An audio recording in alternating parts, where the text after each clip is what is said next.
Hi guys, sorry for the interruption. Daily ఇలా జరుగుతుందని అనుకోద్దు. నాకు కూడా చాలా బాధగా ఉంది.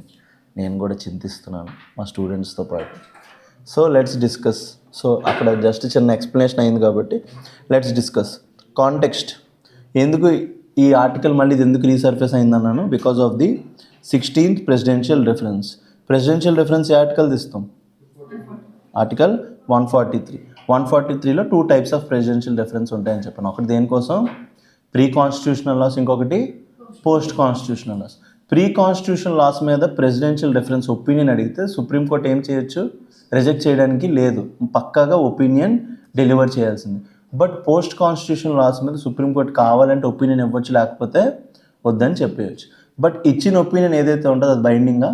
Not binding. సో మొన్న 16th ప్రెసిడెన్షియల్ రెఫరెన్స్ దేని గురించి అడిగారు? Regarding the governors and presidents appoint ఏదైతే ఇది ఉంటుందో time line on deciding on the bills. Supreme court వాటి మీద టైమ్ లైన్ పెట్టవచ్చా? ఫిక్స్డ్ టైమ్ లైన్ అంటే సుప్రీంకోర్టు ఏం చెప్పింది? We can't keep fixed time line. ఎందుకు ఫిక్స్డ్ టైమ్ లైన్ పెట్టలేం? Because it violates separation of powers అని చెప్పింది అనమాట. సో ఈ ఆథర్ అనేవాడు జ్యుడిషియరీ ఇచ్చిన డెసిషన్కి పాజిటివ్గా ఉంటాడు, నెగిటివ్గా ఉంటాడు. క్రిటిసైజ్ చేసినాడు నెగిటివ్గానే ఉంటాడు కదా. చూడండి, it argues that recent judicial interpretations affecting the powers of governors and president threaten the foundational principle of federalism. ఇక్కడ ఒక మాట గురించి మాట్లాడి ఏమన్నాడు? ఫెడరలిజం అన్నాడు. ఏదైతే జ్యుడిషియల్ ఒపీనియన్ ఉందో దేన్ని ఎఫెక్ట్ చేస్తుందంట? Federalism. Then what is federalism? Federalism అంటే ఏంటి? కాన్స్టిట్యూషన్ నుంచి స్టేట్ గవర్నమెంట్కి సెంట్రల్ గవర్నమెంట్కి ఇద్దరికి ఎవరికి కావాల్సిన పవర్స్ వస్తే దాన్ని ఏమంటాం? ఫెడరలిజం అంటాం. ఇప్పుడు నేనున్న ఒక రాజుని ఈరోజు ఏం చెప్పానంటే మీ నలుగురికి వైజాగ్ని డివైడ్ చేస్తా, ఈస్ట్ వెస్ట్ నార్త్ సౌత్. ఆ పవర్స్ ఎవరి దగ్గర ఉన్నాయి? డివైడ్ చేసే పవర్ నా దగ్గర ఉన్నాయి. రేపు నాకు నచ్చలేదు, మీ నలుగురు నచ్చలేదు, నాకు చిరాకు వేశారు. నేను నెక్స్ట్ ఏం చేశాను? మొత్తం పవర్స్ నేనే తీసేసుకున్నా. అంటే పవర్స్ మీకు ఎవరి దగ్గర నుంచి వస్తున్నాయి? నా దగ్గర నుంచి వస్తున్నాయి. అలాంటప్పుడు నాకు నచ్చినట్టు నేను చేస్తాను. బట్ ఇండియా లోపల సెంట్రల్ గవర్నమెంట్ నుంచి స్టేట్ గవర్నమెంట్స్ పవర్స్ వెళ్ళాయి అనుకోండి, సెంట్రల్ గవర్నమెంట్ రేపు ఏం చేస్తుంది? నాకు ఇష్టం లేదు, పవర్స్ బ్యాక్ ఇచ్చే అంటుంది. అలాగ అవ్వకుండా మన ఇండియా లోపల ఏం సెట్ చేసాం మనం? ఫెడరల్ స్ట్రక్చర్ సెట్ చేసాం. ఏ షెడ్యూల్ లోపల ఉంటుంది ఫెడరల్ స్ట్రక్చర్? 7th schedule. ఏ ఆర్టికల్? ఆర్టికల్ 246 రాస్. ఫెడరల్ ఏ షెడ్యూల్? 7th షెడ్యూల్, ఇంకా ఆర్టికల్ 246. ఇందులో ఏం చేస్తాం? డివిజన్ ఆఫ్ పవర్స్ ఉంటాయి. ఇందులో ఏముంటాయి? Division of powers. Division of powers అంటే ఏంటి? సెంట్రల్ గవర్నమెంట్కి ఏ పవర్స్ వెళ్తాయి, స్టేట్ గవర్నమెంట్స్కి ఏ పవర్స్ వెళ్తాయి, యాజ్ వెల్ as ఇద్దరికి కలిపి ఏ పవర్స్ వెళ్తాయి అనేసి కూడా ఈ 7th షెడ్యూల్ ఆర్టికల్ 246 లోపల ఉంటుంది. ఈ ఫెడరలిజం అనే కాన్సెప్ట్ ఏదైతే మన కాన్స్టిట్యూషన్ లోపల ఉందో దాన్ని ఎవరు వైలేట్ చేస్తున్నారంటే రీసెంట్ జడ్జిమెంట్ దాన్ని ఏం చేస్తుంది? అండర్మైన్ చేస్తుంది. అర్థమైందా? Which is part of the constitution's basic structure. Federalism basic structure లోపల పార్టీ ఏ కేసు లోపల చెప్పింది? సుప్రీంకోర్టు. నిన్నే మన క్లాసెస్ లోపల బేసిక్ స్ట్రక్చర్ డాక్యుమెంట్ డిస్కస్ చేసాం. S R Bommai case. ఏ కేసు లోపల?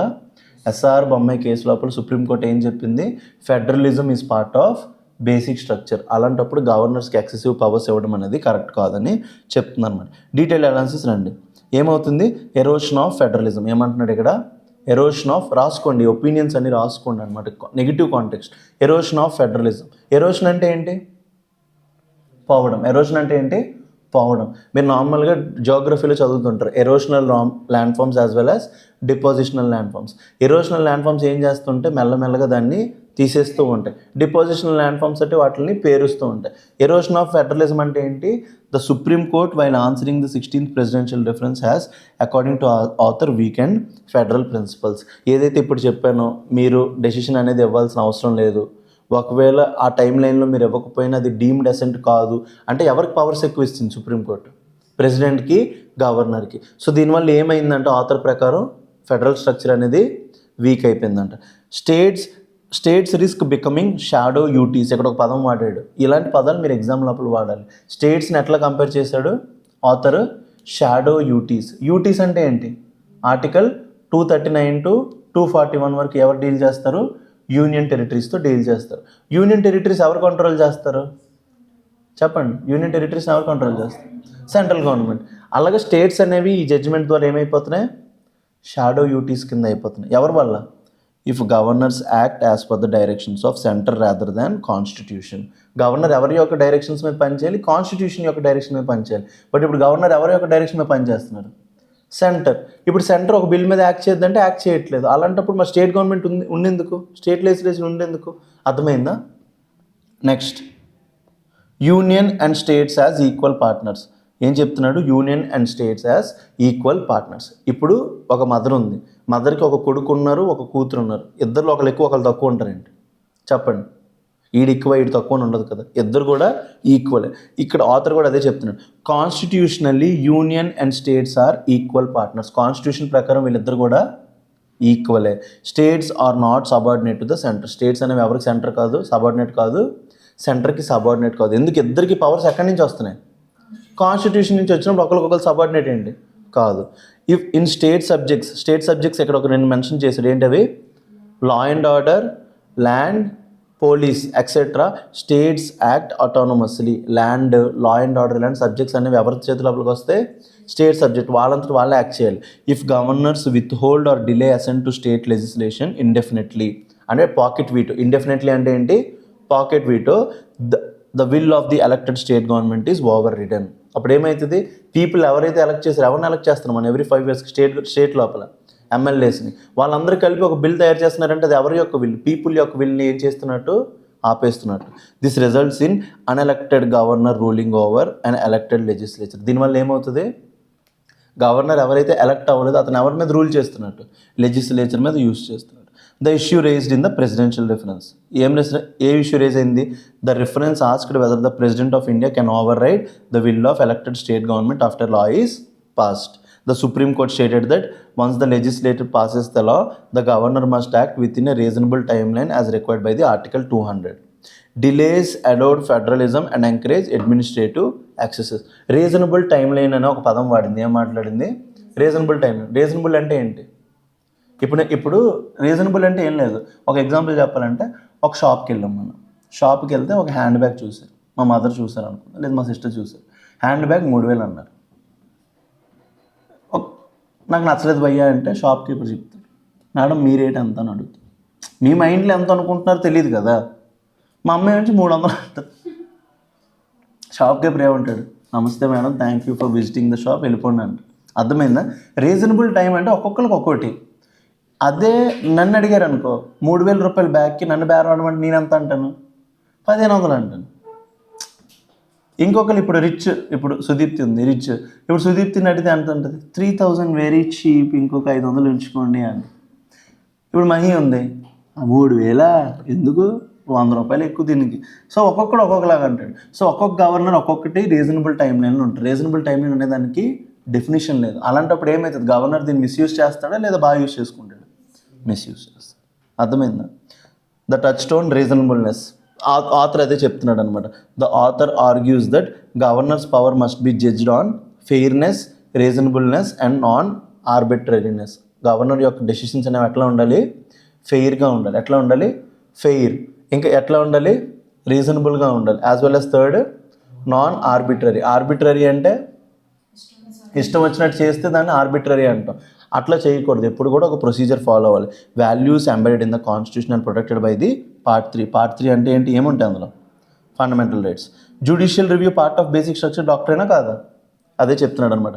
The article states that judicial review applies even to actions of the president and governor. మనం ఏం చెప్పాం? ఇందిరాగాంధీ ఏ కేసు? 39th కాన్స్టిట్యూషన్ అమెండ్మెంట్లో ఇందిరాగాంధీ ఏం చేశారు? తన యొక్క ఎలక్షన్ని, స్పీకర్ యొక్క ఎలక్షన్ని జ్యుడిషియల్ రివ్యూ కింద మీద పెడితే, మినర్వా మిల్స్ కేసు లోపల ఏం చెప్పింది సుప్రీంకోర్టు? ఏదైనా సరే జ్యుడిషియల్ రివ్యూ లోపలికి వస్తుంది. ఎందుకు? Judicial reviews part of basic structure doctor అన్నది. అలాంటి జ్యుడిషియల్ రివ్యూతో మనం పార్లమెంట్నే కంట్రోల్ చేస్తున్నప్పుడు ప్రెసిడెంట్, గవర్నర్ ఎంత? మన ఇండియా లోపల ఏది తోపన్నాం? పార్లమెంట్ తోపన్నాం, ఎగ్జిక్యూటివ్ తోపన్నామా? పార్లమెంట్నే కంట్రోల్ చేస్తున్నప్పుడు జ్యుడిషియల్ రివ్యూతో ప్రెసిడెంట్ని, గవర్నర్ని ఎందుకు కంట్రోల్ చేయట్లేదు? అదే చెప్తున్నాడు చూడండి. This article states that judicial review applies even to actions of president and governor. No authority including parliament is above constitutional scrutiny. ఎవరు అన్నింటికంటే ఇండియా లోపల తోపు? కాన్స్టిట్యూషన్. ఎవరు తోపు? కాన్స్టిట్యూషన్. శివగామి, నా మాటే శాసనం. అలాగా మన ఇండియా లోపల శివగామి ఎవరు? Constitution. Removing judicial review would destroy constitutional balance. Judicial review తీసేస్తున్న అర్థం ఏంటి? కాన్స్టిట్యూషనల్ బ్యాలెన్స్ని తీసేస్తున్నట్టు. ఇక్కడ ఆథర్ కొన్ని కేసెస్ చెప్పాడు. ఈ కేసెస్ అనేవి చాలా ఇంపార్టెంట్. 1 సెకండ్ ఆగండి. ఈ కేసెస్ అనేవి చాలా ఇంపార్టెంట్, రాసుకోండి. Instances where federalism is weakening. రాసుకోండి అందరూ. Instances where federalism is weakening. ఇది చాలా important. Instances where federalism is weakening. Federalism is weakening అంటే ఎవరికి ఎక్కువ పవర్ వచ్చేస్తున్నట్టు? సెంట్రల్ గవర్నమెంట్కి పవర్ వస్తున్నట్టు. ఫస్ట్ ఇన్స్టాన్స్ ఏంటి? Centre refusing to pay GST compensation cess. ఏ cess? GST compensation cess. GST compensation cess దేనికోసం క్రియేట్ చేసాం? జిఎస్టీ ఇంప్లిమెంట్ చేయడం వల్ల స్టేట్ లోపల ఏమొస్తాయి? లాసెస్ వస్తే ఆ లాసెస్ని తీర్చడానికి మనం ఒక సెస్ క్రియేట్ చేసాం. దాని పేరేంటి? GST compensation cess. దాన్ని ఎప్పటితో ఆపేసాం? 2021తో ఆపేసాం. సో సెంట్రల్ గవర్నమెంట్ తన యొక్క ఇప్పటికీ స్టేట్స్కి జిఎస్టీ వల్ల లాసెస్ వస్తున్నాయి. అట్ల గురించి సెంట్రల్ గవర్నమెంట్ పట్టించుకుంటుందండి? పట్టించుకోవట్లేదు. ఇది one of the area where federalism is weakening కదా. నెక్స్ట్ సెకండ్, సెంటర్ నాట్, రాసుకోండి అవి అక్కడ పీడిఎఫ్ లోపల అవి కరెక్ట్గా లేవు, అందుకోసం. Centre not implementing 15th finance commission recommendations or finance commission recommendations. Finance commission ఏం చెప్తుంది?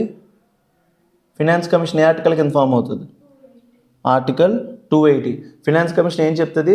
సెంటర్కి స్టేట్స్కి మధ్య ఎలాగ డబ్బులు డివైడ్ చేసుకోవాలి, వచ్చిన రెవెన్యూని ఎట్లా డివైడ్ చేసుకోవాలనేది ఎవరు చెప్తుంది? 15th finance commission. అది ఇచ్చిన రికమెండేషన్స్లో ఎంతైతే డబ్బులు షేర్ చేసుకోమంటున్నారో అంతా షేర్ చేసుకోవట్లేదు. ఏమైందంటే మమ్మీ ఏమంచి మా చెల్లికి నాకు ఒక నూడిల్స్ ప్యాకెట్ మా డాడీ తీసుకొచ్చారు, నాకు ఇచ్చాడు మా నాన్న చేతిలో. ఇద్దరికి చెల్లి నువ్వు ఈక్వల్గా డివైడ్ చేసుకొని హ్యాపీగా తినను రాను. నేనేం చేస్తాను? ఎక్కువ నేను వేసుకుంటాను ఆబ్వియస్లీ. మిగతా మా చెల్లికి తక్కువ వేస్తాను. మా డాడీ రికమెండ్ చేసింది ఏంటి? ఇద్దరు ఈక్వల్గా డివైడ్ చేసుకోండి అని. బట్ నేనేం చేస్తున్నాను? అన్ఈక్వల్గా డివైడ్ చేస్తున్నాను. సో 15th ఫినాన్స్ కమిషన్ ఇచ్చిన రికమెండేషన్స్ని వీళ్ళు కరెక్ట్గా ఇంప్లిమెంట్ చేయకపోవడం వల్ల ఫెడరల్ స్ట్రక్చర్ ఇండియా లోపల ఏమవుతుంది? వీకెన్ అవుతుంది. ఓకేనా? థర్డ్ ఇష్యూ రాయింది. The issue of cess. Third ఏంటి? The issue of cess. Issue of cess నార్మల్గా ఏంటంటే ఒకసారి చూడండి. సెస్ సర్చార్జ్, నాతో పాటు చెప్పండి ఏంటంటే సెస్ సర్చార్జ్. వీటిని మీరు ఎకానమీ లోపల చదువుతారు ఏంటంటే సెస్ సర్చార్జ్ అనేవి tax on tax. Cess surcharge అనేవి ఏంటి? Tax on tax. మీరు ఎప్పుడైనా సరే హోటల్కి వెళ్ళినప్పుడు ఎక్కడికి వెళ్ళినప్పుడు సపరేట్గా సెస్ వేస్తారు. Education cess, highway cess, transportation cess. అలాగే మీ ఇన్కమ్ లెవెల్స్ 50 లక్షలు 60 లక్షలు దాటి వచ్చాయి అనుకోండి, వాళ్ళ మీద కూడా ఏమేస్తారు? సర్చార్జ్ చేస్తారు. ఈ డబ్బులు అనేవి నార్మల్గా సెంట్రల్ గవర్నమెంట్ స్టేట్ గవర్నమెంట్స్కి డివైడ్ చేయట్లేదు. సెంట్రల్ గవర్నమెంట్ ఇప్పుడు ఏం చేస్తుందంటే ట్యాక్స్లు తగ్గించేసి సెస్ సర్చార్జ్ని పెంచేస్తుంది. దాని అర్థం ఏంటి? సెస్ సర్చార్జ్ నుంచి వచ్చిన డబ్బులు ఎవరు ఉంచేసుకుంటున్నారు? సెంట్రల్ గవర్నమెంట్ ఉంచేసుకుంటుంది, స్టేట్ గవర్నమెంట్స్కి ఇవ్వట్లేదు. అర్థమవుతుంది ఇష్యూస్. ఫస్ట్ ఇష్యూ ఏం చెప్పాను? Issue of GST compensation cess. Second ఏంటి? Issue of not implementing 15th finance commission recommendation. Third issue of cess. Fourth issue of unilateral grants. ఏమంటాం? Unilateral grants. యూనిలాటరల్ గ్రాంట్స్ అంటే నాతో పాటు చెప్పండి ఆర్టికల్ 282. నాతో పాటు చెప్పండి ఆర్టికల్ 282. ఆర్టికల్ 282 ఏం చెప్తుంది అంటే సెంట్రల్ గవర్నమెంట్కి పవర్ ఇస్తుంది. సెంట్రల్ గవర్నమెంట్కి ఏమిస్తుంది? పవర్ ఇస్తుంది. స్టేట్స్ యొక్క నీడ్ బట్టి సెంట్రల్ గవర్నమెంట్ వాళ్ళకి డబ్బులు ఇవ్వచ్చు. ఈ నీడ్ అనేది పొలిటికల్ నీడ్ అయిపోయింది. ఈ నీడ్ అనేది ఇప్పుడు ఏమైపోయింది? పొలిటికల్ నీడ్ అయిపోయింది. ఇప్పుడు ఏపీ, బీహార్ ఉన్నాయి. ఈ రెండు కూడా సెంట్రల్ గవర్నమెంట్ బీజేపీకి సపోర్ట్ చేసామన్న గవర్నమెంట్ ఫామ్ చేయడానికి. సో సడన్గా ఏం చేశారు? మోడీ గవర్నమెంట్ మనకి స్పెషల్ ప్యాకేజెస్ ఇవ్వడం స్టార్ట్ చేశారు. ఇక్కడ ఎక్కడ కూడా నీడ్ అనే కాన్సెప్ట్ లేదు, అంతా కూడా ఏమైపోయింది? పొలిటికల్ గేమ్ అయిపోయింది. సో ఇవన్నీ చేయడం వల్ల ఫెడరల్ స్ట్రక్చర్ వీక్ అవుతుందో స్ట్రెంగ్తన్ అవుతుంది? వీక్ అవుతుంది, అంతే కదా. సో ఇది ప్రజెంట్ ఉన్న ప్రాబ్లం. నార్మల్గా ఫెడరలిజం నార్మల్గా వీక్ అవ్వట్లేదు, ఈ ఇష్యూస్ అన్నిటి వల్ల కూడా వీక్ అవుతుంది. అదే చెప్తున్నట్టు చూడండి, withholding compensation due to state. Second ఏంటి? Using centrally collected funds as leverage. Centrally collected funds అంటే ఏంటి? అవి సెస్. ఏంటి? సెంట్రల్లీ కలెక్టెడ్ ఫండ్స్ అంటే ఏంటి? సెస్. తర్వాత ఇది నెక్స్ట్ పాయింట్ రండి. ఇప్పటివరకు ఎన్ని పాయింట్స్ రాశారు? 4. ఫిఫ్త్ పాయింట్ రండి. Imposing one size one size fit conditions on centrally sponsored schemes. ఏంటి? Imposing one size fit on centrally sponsored schemes. Centrally sponsored schemes అంటే ఏమీ లేదు. సెంట్రల్ గవర్నమెంట్ కొంత డబ్బులు ఇస్తుంది, స్టేట్ గవర్నమెంట్స్ కొంత డబ్బులు ఇస్తుంది. దాన్ని ఏమంటాం మనం? Centrally sponsored schemes. దీనివల్ల ఏమవుతుందంటే స్టేట్ గవర్నమెంట్స్కి ఏముండట్లేదు, అటానమీ ఉండట్లేదు. స్టేట్ గవర్నమెంట్స్కి ఏముండట్లేదు, అటానమీ. ఇప్పుడు నేనున్నాను, నా ఏరియా లోపల ప్రాబ్లం, ఎడ్యుకేషన్ ప్రాబ్లం వేరేలాగా ఉంటుంది. సెంట్రల్ గవర్నమెంట్ ఒక స్కీమ్ లాంచ్ చేసి అదే స్కీమ్ని ఇప్పుడు నా దగ్గర ఇంప్లిమెంట్ చేయమంటే నా ఏరియా లోపల ఎడ్యుకేషన్ ప్రాబ్లం వేరే ఉండొచ్చు. నాకు అది యూజ్ అవుతుందా? యూజ్ అవుతుంది. సో స్టేట్ గవర్నమెంట్స్కి సెంట్రల్ గవర్నమెంట్ ఇన్స్టెడ్ ఏం చేయాలి? డబ్బులు ఇచ్చేసి మీకు నచ్చిన స్కీమ్స్ని మీరు డ్రాఫ్ట్ చేసుకోమని చెప్పాలి. బట్ సెంట్రల్ గవర్నమెంట్ ఏం చేస్తుంది? Imposing one size fit all conditions on centrally sponsored schemes. Example చెప్తా చూడండి, పిఎం శ్రీ. ఎగ్జాంపుల్ రాయండి, పిఎం శ్రీ. పిఎం శ్రీ ఏం చేస్తుంది? PM schools for rising India. PM Shri అంటే ఏంటి? PM schools for rising India. దీని ప్రకారం మోడల్ స్కూల్స్ కట్టమని చెప్తున్నాం. ఏం కట్టమంటున్నాం? Model schools aligned with national education policy. ఇందులోపల స్టేట్ గవర్నమెంట్స్కి ఛాన్స్ ఇవ్వట్లేదు. స్టేట్ గవర్నమెంట్స్ వాళ్ళకి నచ్చినట్టు చేసుకోలేకపోతున్నారు. అర్థమైందా? కన్క్లూజన్ ఏంటి? Danger to constitutional order. దీనివల్ల ఏమవుతుంది? కాన్స్టిట్యూషనల్ ఆర్డర్ అనేది, కాన్స్టిట్యూషన్ ఏం చెప్తుంది? ఫెడరలిజం ఉండమంటుంది, తీసేయమంటుంది? ఉండమంటుంది. ఇదే చెప్తున్నాడు. If governors and the centre, ఏం చెప్తున్నాడు? If the governors and the centre continue to act without checks, constitutional federalism will weaken. మీకు క్వశ్చన్ అనేది ఎట్లా చెప్తాడంటే, డిస్క్రైబ్, క్వశ్చన్ చెప్పేస్తున్నా చూడండి మెయిన్స్ లోపల. Describe the instances where the federal structure is weakening. అంటే మీరు ఈ అన్ని పాయింట్స్ని ఆన్సర్ లోపల చెప్పాలి. రీసెంట్ 16th ప్రెసిడెన్షియల్ రెఫరెన్స్ లోపల ఎలా సెంటర్ గవర్నర్కి, ప్రెసిడెంట్కి ఛాన్స్ ఇవ్వడం, GST compensation cess, one size fit all approach, cess issue, ఇవన్నీ కూడా మీరు ఎక్కడ రాయాలి? ఆన్సర్ లోపల రాయాలి. ఇట్లా మీ దగ్గర ఉన్న కంటెంట్ మీరు ఏం చేయాలి? యూజ్ చేసుకో. నెక్స్ట్ ఏంటి? Over centralisation undermines democracy and basic structure. And last thing, the article calls for restoring balance. దేని మధ్య? Constitutional authority so that Indian federal framework remain functional and democratic. చూడండి ఎంత బాగుందో ఆర్టికల్. మొన్న చదివిన ఆర్టికల్కి ఇది ఎక్స్టెన్షనా కాదు. మొన్నటి వరకు ఏం చదివాం? పాజిటివ్లో చదివాం, న్యూస్లో చదివాం. ఇప్పుడు ఏంటి? దీన్ని అనలైజ్ చేస్తున్నాం. యాజ్ ఎ యూపీఎస్సీ ఆస్పిరెంట్ మనకి ఏ స్కిల్ ఉండాలి? అనలైజింగ్ స్కిల్ ఉండాలి. ఫ్యాక్ట్స్ ఎవరి దగ్గరైనా ఉంటాయి. మనం ఎప్పుడైతే అనలైజ్ చేస్తామో చాలా ఇంపార్టెంట్. అమ్మాయిలు అందరూ ఏమంటారు? అది ఓకే అంటే ఆ ఓకేకి అర్థం మనకు తెలీదు. తను హ్యాపీగా ఉందా, బాధగా ఉందా, ఏమీ తెలీదు. ఏమనంటే ఏం చెప్తారు? నువ్వు నన్ను అర్థం చేసుకోవట్లేదు అంటారు. అలాగే మనది కూడా యూపీఎస్సీ ప్రిపరేషన్ కూడా అనమాట. ఇక్కడ ఓకే అంటే ఓకే కాదు, ఇక్కడ 100 ఓకేలు ఉంటాయి. ఓకేనా? అన్నిట్లో మళ్ళీ లింక్ చేసుకో. UPSC mains question, critically examine how the exercise of discretionary powers by governors combined with increasing central intervention in state matters pose a challenge to India's federal structure. Questions ఇట్లానే వస్తాయి. దీన్ని మీరు ఏం చేయాలి? రిఫార్మ్ చేసుకుంటూ రాసుకోవాలి. Before going to that, UPSC mains answer writing test series combo ఉంది. Daily answer writing and weekly test series ఉంటుంది. పేపర్ కరెక్షన్ స్విఫ్ట్గా ఉంటుంది. మోడల్ ఆన్సర్స్ ప్రొవైడ్ చేస్తారు. Basics of answer writing, basics నుంచి మీకు ఎక్స్ప్లెయిన్ చేస్తారు. As well as UPSC previous year questions కూడా అన్నింటికి మోడల్ ఆన్సర్ ఇస్తారు. This all comes with 35,000 rupees. Interested candidates ఇక్కడ వైజాగ్ క్యాంపస్లో వచ్చి ఎగ్జామ్ రాయొచ్చు, లేదంటే you all have online app. Next article, how to navigate a complex global paradigm. Second article ఏంటి? How to navigate a complex global paradigm. ఇదంతా చెప్పాలంటే మీకు ఒక స్టోరీ తెలియాలి. ఇదంతా చెప్పాలంటే మీకు ఒక స్టోరీ తెలియాలి. బేసికల్లీ వినండి, హ్యాపీ స్టోరీ కదా. I like stories. స్టోరీ ఏంటంటే యుఎస్ చైనా. ఏంటి స్టోరీ? ఏంటి? US China. ఒకప్పుడు చైనా అనేవాడు చిన్నపిల్లాడు. చైనా అనేవాడు ఏంటి? చిన్నపిల్లాడు or small teen or something. US అనేవాడు ఒక మెచ్యూర్ అడల్ట్. యుఎస్ అనేవాడు ఏంటి? ఒక మెచ్యూర్ అడల్ట్. ఎందుకు మెచ్యూర్ అడల్ట్? వాడు World War II గెలిచాడు. ఏం గెలిచాడు? World War II గెలిచాడు. ఒక్క స్క్రాచ్ కూడా పడలేదు. గొడవ అయినప్పుడు ఏమవుతుంది? ఇప్పుడు ఇద్దరికి దెబ్బలు తగులుతాయి. ఇప్పుడు నేను ఒకటి తెలిసి కొట్టుకుంటానంటే ఏంటి? నేను 2 ఇస్తే ఆడు కూడా నాకు ఒక 2 ఇస్తాడు. మహా అయితే నేను ఒకటి కొట్టేసి ఎక్స్ట్రా కొట్టేసి నేను గెలవచ్చేమో, దెబ్బే తగులుతుంది కదా. బట్ యూఎస్ కొన్న బెనిఫిట్ ఏమైంది? World War II లోపల కొట్టుకున్న వాళ్ళు ఎవరు? యూరోప్ నేషన్స్ అన్నీ కొట్టుకున్నాయి. జపాన్ కొట్టుకుంది, రష్యా కొట్టుకుంది, అందరూ కొట్టుకున్నారు. లాస్ట్లో 2 బుడుక్ అంటే బాంబులు ఎవరి మీద వేసింది? యూఎస్. హిరోషిమా నాగాసాకి మీద ఏం చేసింది? బాంబ్స్ వేసింది. ఏ బాంబ్స్ అవి? Atomic bombs. ఆ న్యూక్లియర్ బాంబ్స్ వేసి ఏం చేసింది? ధ్వంసం చేసి World War IIని గెలిచింది. యూఎస్ దగ్గర ఏమైపోయింది? ఒక స్క్రాచ్ పడలేదు. వరల్డ్ వార్ 2 గెలిచిన క్రెడిట్ ఎవరికి వచ్చింది? యుఎస్. సో పవర్ అంతా ఎవరి దగ్గరికి వెళ్ళిపోయింది? యుఎస్. అప్పటి వరకు అంతా మజిల్ పవర్ కదా. అప్పుడు తను ఏం చేసిందంటే మెల్లగా నా యొక్క డామినెన్స్ ఉండాలి. ఏంటి నేనేమనుకుంటున్నాను ఏంటంటే మనీష్ అనేవాడు హిందూ అనాలిసిస్ మొత్తం స్టేట్ అంతా వినాలి. అంటే నేను ఏం చేయాలి మెల్లగా మిగతా ఇన్స్టిట్యూట్లో హిందూ అనాలిసిస్ ఆపకూడదు. అలాగే వరల్డ్ మొత్తం లోపల నా హెజిమనీ ఉండాలి. ఏముండాలి? వరల్డ్ మొత్తం లోపల నా హెజిమనీ అంటే ఏంటి? పవర్. నా యొక్క పవర్ ఉండాలని యూఎస్ ఏం చేశారంటే కొన్ని ఇన్స్టిట్యూషన్స్ క్రియేట్ చేశారు. ఏంటంటే అవి వరల్డ్ బ్యాంక్, ఐఎంఎఫ్. ఏంటవి? World bank, IMF. చెప్పండి వాటిని ఏమంటాం? World bank, IMF.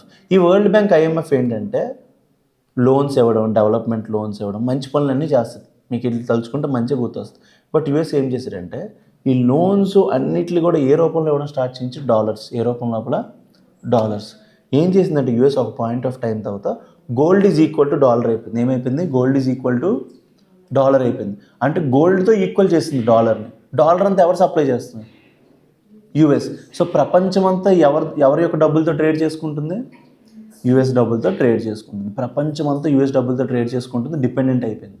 సో ఇలాంటప్పుడు వరల్డ్ మొత్తం ఎవరి కంట్రోల్ ఉంది? US control. ఎవరు ట్రేడ్ చేయాలన్నా ఏం చేయాలన్నా సరే మధ్యలో ఉన్న మనీ ఏంటి? డాలర్. ఇలా ప్రపంచాన్ని ఏలడం స్టార్ట్ చేసింది. ఇప్పుడు ఏమైందంటే ఎర్లీ 2000s, ఎప్పుడు? ఎర్లీ 2000s లోపల ఏం జరిగింది? చైనా అనేది ఎమర్జ్ అవ్వడం స్టార్ట్ అయింది. చైనా అనేది ఏమైంది? గ్లోబల్ పవర్ కింద ఎమర్జ్ అవ్వడం స్టార్ట్ అయింది. గ్లోబల్ పవర్ అంటే దాని దగ్గర మిలిటరీ లేదు, ఆర్మీ లేదు, బట్ దాని దగ్గర ఏమున్నాయి? డబ్బులు ఉన్నాయి. ఏమున్నాయి? డబ్బులు. ఎందుకు? యూఎస్, యూరోప్, ఇక్కడ నుంచి పెద్ద పెద్ద కంపెనీస్ అన్నీ ఎవరి దగ్గరికి వెళ్ళిపోయారు? చైనా దగ్గరికి వెళ్ళిపోయారు. ఎందుకు చైనా దగ్గరికి వెళ్ళారు? చైనా దగ్గర లేబర్ అనేది చీప్, క్రిటికల్ మినరల్స్ ఉన్నాయి. ఇంకా అక్కడ గవర్నమెంట్ ఏం చెప్తే ప్రజలు చచ్చినట్టు చేస్తారు. మన ఇండియాలాగా ధర్నాలు గిర్నాలు ఏమీ చేయలేరు. సో అందుకోసం అన్ని కంపెనీస్ కలిపి ఏం చూస్ చేసుకున్నాయి? చైనా అనే ఒక ప్లేస్ని చూస్ చేసుకున్నాయి. చైనాని ఏమనుకున్నారంటే అడొక ముద్దపప్పు అనుకున్నారు. చైనాని ఏమనుకున్నారు? ఒక ముద్దపప్పు. ఇప్పుడు ఏంటంటే సుదీప్తి అనుకుంది, మనీష్ సార్కి ఏం తెలీదు, మనీష్ సార్ దగ్గర రోజు 1000 రూపాయలు నేను దొబ్బేసి అన్నీ దాద్దాం, లాస్ట్కి మంత్ ఎండ్ అయినప్పుడు ఒక 50,000 అవుతాయి, మనీష్ సార్కి ఏముందో 1000 రూపాయలు ఇచ్చేసి మీద 49,000 దొబ్బేద్దాం అనుకుంది ప్లాన్. అలాగే ప్లాన్ చేసింది. బట్ మనీష్ అనేవాడు అలా యాక్ట్ చేస్తున్నాడు. వాడి యొక్క ఇంటెన్షన్ ఏంటి? 50,000 మొత్తం దొబ్బేద్దామని. ఇంకా సుదీప్తి నాకు 1000 రూపాయలు ఇద్దాం అనుకుంది. బట్ నా యొక్క ఇంటెన్షన్ ఏంటి? మంచిగా యాక్ట్ చేసి మొత్తం లేపేద్దామని ఒక ఇంటెన్షన్. చైనా కూడా అట్లా చేసింది. టెక్నాలజీ తెప్పించుకుంది. మొత్తం అన్ని కంపెనీస్ ఎక్కడికి వెళ్ళిపోయి ఇప్పుడు చైనాకి వెళ్ళిపోయి. ప్రతి కంపెనీ చైనాలో ఉంది. ప్రతి కంపెనీ యొక్క ఇన్ఫ్రాస్ట్రక్చర్ ప్రతిదీ కూడా చైనాలో ఉంది. చైనా యొక్క డబ్బులు పెరిగిపోవడం స్టార్ట్ చేసింది. ట్యాక్స్లు వేస్తుంది, గూడ్స్ అమ్ముతుంది. ఎక్కడికి వెళ్ళినా, ఏ కంట్రీ వెళ్ళినా మీకు చైనా మార్కెట్ ఉంటుంది. ఎక్కడికి వెళ్ళినా గూడ్ మీకు ఎక్కడి నుంచి వస్తుంది?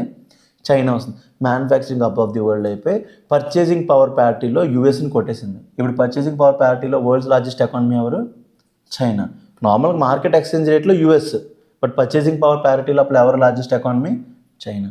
ఇంత గ్లోబల్ హబ్ అయిపోయాక ఇప్పుడు ఏం చేసిందంటే మొన్నటి వరకు తన దగ్గర ఏం లేదు, టెక్నాలజీ లేదు. టెక్నాలజీ అంతా ఎక్కడి నుంచి తెప్పించుకుంది? యూఎస్, డెవలప్డ్ కంట్రీస్ నుంచి టెక్నాలజీ తెచ్చుకొని ఓన్లీ గూడ్స్ తయారు చేసింది. చైనాకి అర్థమైంది, ఓన్లీ టెక్నాలజీ నేను దగ్గర తెచ్చుకొని గూడ్స్ తయారు చేస్తుంటే నాకు 100 రూపాయల్లో 30 రూపాయలు వస్తుంది. ఇప్పుడు చైనా ఏమనుకుందంటే టెక్నాలజీ కూడా నేనే తయారు చేసుకుంటాను అనేసి ఇప్పుడు ఆర్టిఫిషియల్ ఇంటెలిజెన్స్, క్వాంటమ్ టెక్నాలజీ ప్రతి దాంట్లో కూడా ఇప్పుడు ఎవరు దూరేశారు? చైనా దూరేసింది. సో ఇప్పుడు చైనా ఎవరిని థ్రెటన్ చేస్తుంది? ఇప్పుడు యూఎస్ని. ప్రతి ఇన్స్టిట్యూషన్ లోపల ఇప్పుడు ఎవరు ఉన్నారు? చైనా ఉంది. సో ఆ యొక్క వీళ్ళిద్దరి మధ్య పవర్ మళ్ళీ అప్పట్లో కోల్డ్ వార్ ఎవరి మధ్య జరిగింది? Russia, US. అలాగే వరల్డ్ మొత్తం డివైడ్ అయిపోయి కొట్టుకోకుండా ఇప్పుడు సమ్మిట్ ఎక్కడ జరిగింది? హాంకాంగ్లో జరిగింది. ఎక్కడ జరిగింది? హాంకాంగ్ ఎక్కడుంది? హాంకాంగ్ చికెన్ తెలుసా? బాగుంటుంది, టేస్ట్ ఉంటుంది. చైనాలో ఉంది. హాంకాంగ్ ఎక్కడుంది? చైనా. బట్ హాంకాంగ్ ఉన్న బెనిఫిట్ ఏంటంటే, ఎలా చెప్పాలంటే హాంకాంగ్ ఉన్న బెనిఫిట్ ఏంటంటే ఇప్పుడు నేను ట్రాపికల్ కంట్రీస్లో పెరిగా, బట్ నేను వెళ్ళి చదువుకోవడం జర్మనీలోనే, అక్కడ కోల్డ్ కంట్రీస్లో చదువు. నాకు అప్పుడు 2 క్లైమేట్స్ అక్లమటైజ్ అయ్యి ఉంటాయి లేదా? హాంకాంగ్ కూడా అలాగే అనమాట. బ్రిటిష్ కొంతకాలం దాన్ని ఏం చేసింది? పాలించింది. అక్కడ డెమోక్రసీ అనే కాన్సెప్ట్ ఇన్స్టిల్ చేసింది. బట్ హాంకాంగ్ లోపల పార్ట్? చైనా లోపల పార్ట్. సో హాంకాంగ్ అనేది ఒక క్రాస్ రోడ్ అనమాట. కమ్యూనిజంకి క్యాపిటలిజంకి మధ్య అదేంటి? ఒక క్రాస్ రోడ్. సో అలాంటి ఒక ప్లేస్లో ఇప్పుడు ఏం జరిగింది? ఒక మీటింగ్ జరిగింది. ఈ చైనా యూఎస్ కొట్టుకొని వరల్డ్ మొత్తాన్ని డివైడ్ చేయకుండా వరల్డ్లో ఉన్న మిగతా అందరు ప్లేయర్స్ కలిపి ఏం చేయాలి? ఒక మంచి గ్లోబల్ ఆర్డర్ని ఎస్టాబ్లిష్ చేయాలి. దాని గురించి ఆర్టికల్ రెండు ఆర్టికల్ చదువుదాం. అర్థమైందా? ఈ కాంటెక్స్ట్ ఇంపార్టెంట్. ఆర్టికల్ మీకు సడన్గా అర్థం కాదు, ఇప్పుడు చదువుతుంటే మీకు అర్థమవుతుంది. చూడండి, ఏ రీసెంట్ ఫారం ఇన్ ఎక్కడ జరిగింది? ఏ recent form in Hong Kong.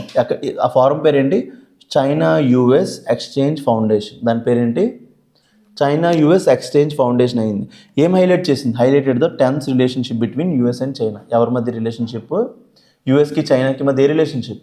Tense. ఎందుకు? యుఎస్కి ఇప్పుడు నచ్చట్లేదు చైనా దిగడం, అందుకే యుఎస్ ఏం చెప్తుంది? టారిఫ్స్ వేస్తుంది. ఎవరి మీద? చైనా మీద. సప్లై చైన్స్ ప్రతి దాంట్లో కూడా వీళ్ళిద్దరు ఏం చేసుకుంటున్నారు? కొట్టుకుంటున్నారు.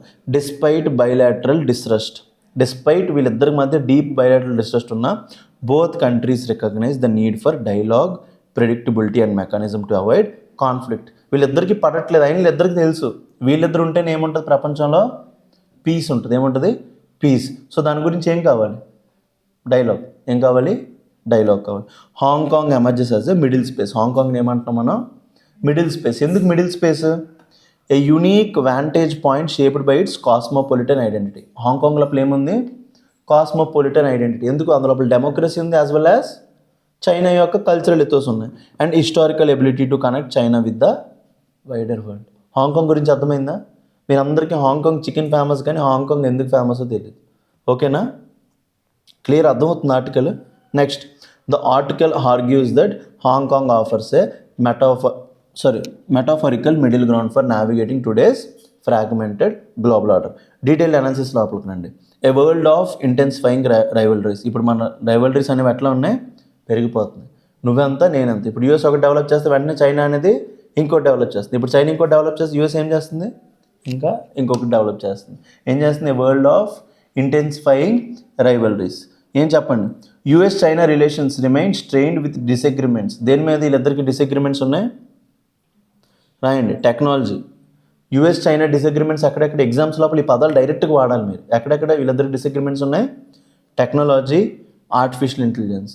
ఆర్టిఫిషియల్ ఇంటెలిజెన్స్ని యూఎస్ మనీ కింద చూస్తుంది, చైనా అనేది ఎట్లా చూస్తుంది? పూరర్ కంట్రీస్కి కూడా రావాలన్నట్టు చూస్తుంది. Trade and supply chains. Next, trade and supply chains. US ఏమనుకుంటుంది? మళ్ళీ కోవిడ్ లాంటి సిచ్యువేషన్ వస్తే మేము దొరికిపోతాం, చైనా మీద డిపెండ్ అయితే సప్లై చైన్స్ని ఏం చేయాలనుకుంటుంది? చైనా నుంచి బయటికి వెళ్ళిపోవాలనుకుంటుంది. బట్ చైనా ఏమనుకుంటుంది? మా దగ్గరే అంతా ఉండాలనుకుంటుంది. And security and defence posture. ఇప్పుడు యూఎస్కి ఏం కావాలి? Rules based order. బట్ చైనాకి ఏం కావాలి? Order based on it's rules అనమాట. సౌత్ చైనా సీ లోపల, ఇండియన్ ఓషన్ రీజియన్ లోపల ఎవరి యొక్క డామినెన్స్ కావాలి? చైనాకి తన యొక్క డామినెన్స్ కావాలి. యూఎస్కి ఎవరు కావాలి? తన యొక్క డామినెన్స్ కావాలి. వీళ్ళిద్దరు కూడా అన్ని విషయాల లోపల ఏం చేసుకుంటున్నారు? కొట్టుకుంటున్నారు. The forum noted that the relationship is stuck in a cycle of strategic misperception and deteriorating trust. వీళ్ళిద్దరి మధ్య ఏమైపోతుంది? Strategic misperception and deteriorating trust. ఏమీ లేదు, ఒక బాయ్ ఫ్రెండ్ ఒక గర్ల్ ఫ్రెండ్ కొట్టుకుంటున్నారు, మధ్యలో ఎవరు ఉంటారు? మీడియేటర్కి లాస్ట్కి ఏం మిగులుతుంది? చెప్పుదాం. కరెక్ట్. మీడియేటర్కి పాపం అంత హెల్ప్ చేద్దాం అనుకుని లాస్ట్కి బాయ్ ఫ్రెండ్ గర్ల్ ఫ్రెండ్ కలిసిపోయి ఏం చేస్తారు? వీడికి నీ వల్ల మాకు ఈ బాధలన్నీ వచ్చాయంట. అర్థమైందా? ఇప్పుడు హాంకాంగ్ ఏ పొజిషన్లో ఉంది? మీడియేటర్ పొజిషన్లో ఉంది. Yet both sides also admit they must find ways to manage competition reasonably to avoid dangerous escalation. వీళ్ళిద్దరూ అయినా సరే ఏం చేయాలి? ఒక పెద్ద వార్ లాగా జరగకుండా, వరల్డ్ వార్ 3 లాగా అవ్వకుండా వీళ్ళిద్దరూ ఏం చేయాలి? స్టాప్ చేయాలి. Why Hong Kong matters in the global scenario. ఎందుకు హాంకాంగ్ మ్యాటర్ అవుతుంది చెప్పండి? Hong Kong has always existed between multiple words. చెప్పాం కదా ముందు ఎవరు పాలించారు దీన్ని? బ్రిటిష్. తర్వాత ఎవరి కంట్రోల్లోకి వెళ్ళింది? చైనా. అదే చెప్తున్నట్టు. Chinese cultural foundations. Chinese people కాబట్టి వాళ్ళకి ఏమంటాయి? Cultural foundation. British colonial legal traditions. వాళ్ళకి బ్రిటిష్ వాళ్ళు ఏమొచ్చింది? వాళ్ళకి డెమోక్రసీ వచ్చింది. Global business and cosmopolitan society. Hong Kong లోపల మీకు పెద్ద పెద్ద ఏవైతే ఉంటాయో మీరు చూస్తుంటారు కదా, బిజినెస్లు, ఈ లాటరీ బిజినెస్ ఇవన్నీ కూడా అక్కడ ఎక్కువ జరుగుతుంటాయి బిజినెసెస్. అందుకే global businesses and cosmopolitan society. This hybrid allows Hong Kong to serve as bridge. దీనివల్ల హాంకాంగ్ అనేది ఎలా యాక్ట్ చేయగలదు? బ్రిడ్జ్ కింద యాక్ట్ చేయగలదు. ఎవరి మధ్య? Between different political and social systems. US లోపల ఒక పొలిటికల్ సిస్టమ్ ఏంటది? డెమోక్రసీ. చైనా లోపల అథారిటేరియనిజం. సోషల్ సిస్టమ్ యూఎస్ లోపల ఏంటి? Liberal system. చైనా లోపల కల్చరల్ సిస్టమ్స్. ఈ అన్నిటికి మధ్య ఎవరు బ్రిడ్జ్ కింద యాక్ట్ చేయబోతున్నారు? Hong Kong cosmopolitical functions. Third point, C is its strategic asset. ఏంటి? Connectivity. Hong Kong remains a major global financial and trade hub, అక్కడ ఎక్కువ బిజినెస్ అవుతాయని చెప్పాను కదా. It networks allows ideas, capital, people to cross broader despite political tensions. వీళ్ళ మధ్య ఎన్ని tensions ఉన్నా సరే బిజినెస్ చేసుకోవాలి కదా, దాని గురించి హాంకాంగ్ అనేది మిడిల్ గ్రౌండ్ కింద యాక్ట్ చేస్తుంది. నెక్స్ట్ కల్చరల్ హైబ్రిడిటీ చెప్పా కదా, the city fuses Chinese identity with global openness. ఎందుకు వీళ్ళని ఎవరు పాలించారు? బ్రిటిష్ పాలించారు. This enables conversation between countries or entities that may otherwise not meet on neutral terms. ఎందుకు ఇప్పుడు యూఎస్ ఉంది, యూరోప్ లోపల ఒక మీటింగ్ పెడితే చైనా ఏమనుకుంటుంది? యూఎస్కి సపోర్టెడ్ మీటింగ్ అనుకుంటారు. లేదు వద్దు రష్యా లోపల మీటింగ్ పెడితే యూఎస్ ఏమనుకుంటుంది? నన్ను ఆపేద్దాం అనుకుంటున్నారు, వీళ్ళిద్దరు కలిసి అనుకుంటారు. అందుకోసం మిడిల్ స్పేస్ కింద ఏమించుకున్నారు?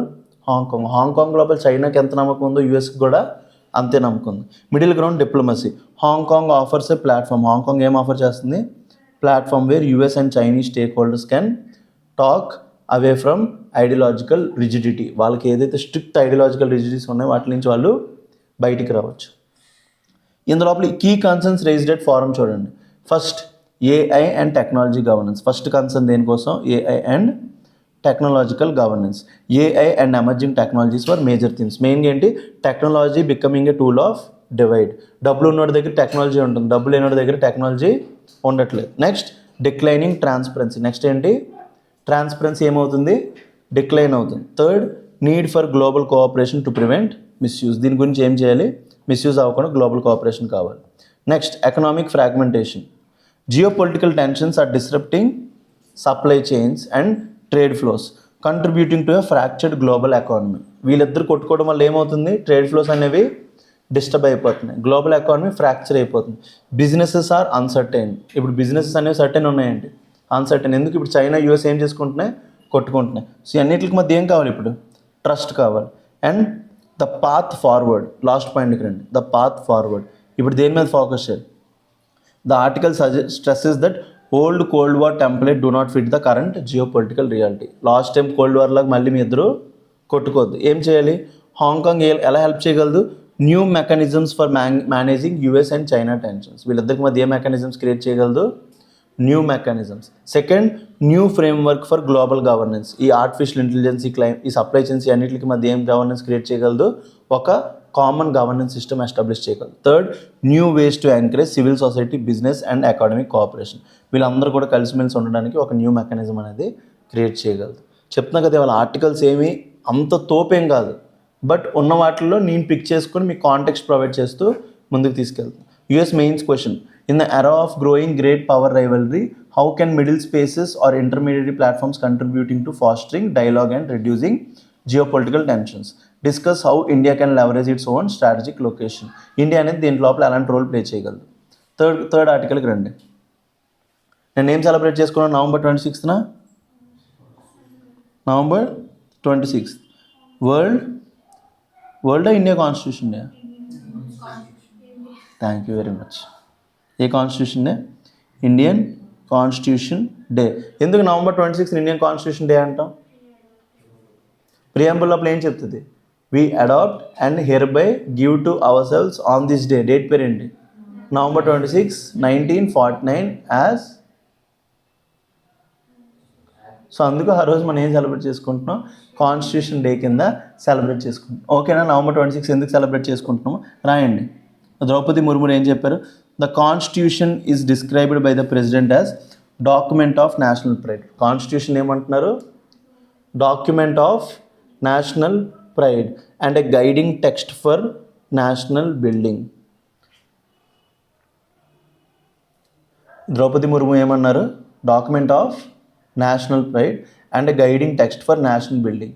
నెక్స్ట్ ఇండియా ఎలా ముందుకెళ్ళాలి? Fundamental rights, DPSPs, fundamental duties, ఇవన్నీ ఎవరిని గైడ్ చేస్తున్నాయి? నేషనల్ బిల్డింగ్కి గైడ్ చేస్తాయి. Next it helps India move forward by abandoning the colonial mind set. మన కలోనియల్ మైండ్ సెట్ నుంచి నేషనలిస్ట్ మైండ్ సెట్కి రావడానికి ఎవరు హెల్ప్ చేస్తారు?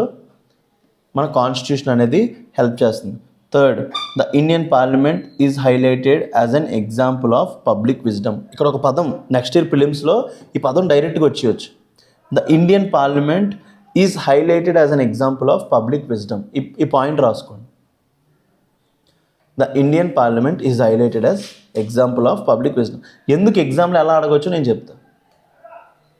ఎగ్జామ్లో ఎలా అడగవచ్చు చెప్తా.